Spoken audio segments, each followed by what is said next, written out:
climate change could make large swaths of Siberia habitable before the end of this century, a new study suggests.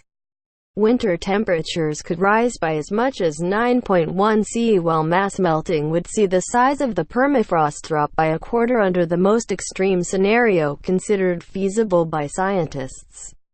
This would open up pristine areas of Russia east of the Ural Mountains, paving the way for millions of people to relocate to the region, which stretches from northern Kazakhstan to the Bering Sea. Modeling for a less extreme rise in atmospheric carbon still resulted in temperature increases of up 3.4 C in the winter months. Under this projection, scientists estimated there would be a five-fold increase in the capacity of the territory to sustain human populations.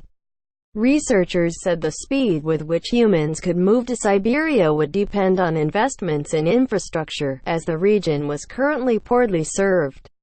For their analysis, the team from Russia's Krasnoyarsk Federal Research Center and the U.S. National Institute of Aerospace looked at two possible scenarios for how concentrations of CO2 may rise in the coming decades.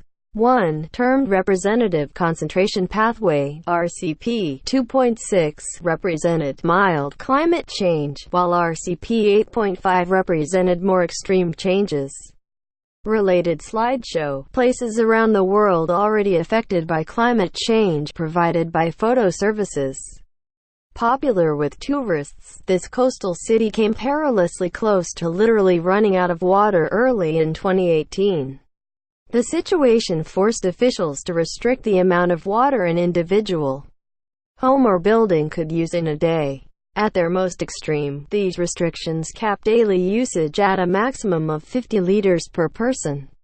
The two trajectories are accepted by the Intergovernmental Panel on Climate Change as being at the lower and upper ranges for greenhouse gas emissions. RCP 2.6 assumes global emissions will peak by 2020, with emissions declining substantially thereafter, whereas under the RCP 8.5 scenario, emissions will continue to rise throughout the 21st century.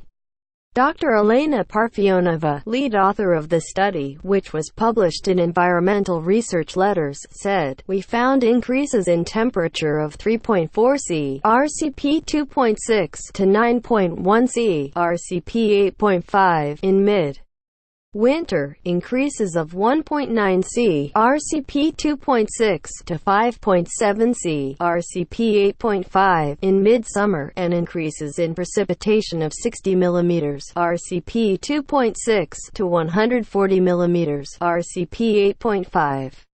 Under the group's worst-case simulations, permafrost coverage in Russia's Far East would decrease from the current level of 65% to 40% by the 2080s. At 13 million square kilometers, Russia's Asian territory accounts for about 77% of the country's total land area, but around just 27% of its population, much of which is concentrated along the forest steppe in the south. But Dr. Parfionova said this was likely to change. Asian Russia is currently extremely cold. In a future warmer climate, food security in terms of crop distribution and production capability is likely to become more favorable for people to support settlements. She added, however, suitable land development depends on the authorities' social, political and economic policies. Vast tracts of Siberia and the Far East have poorly developed infrastructure.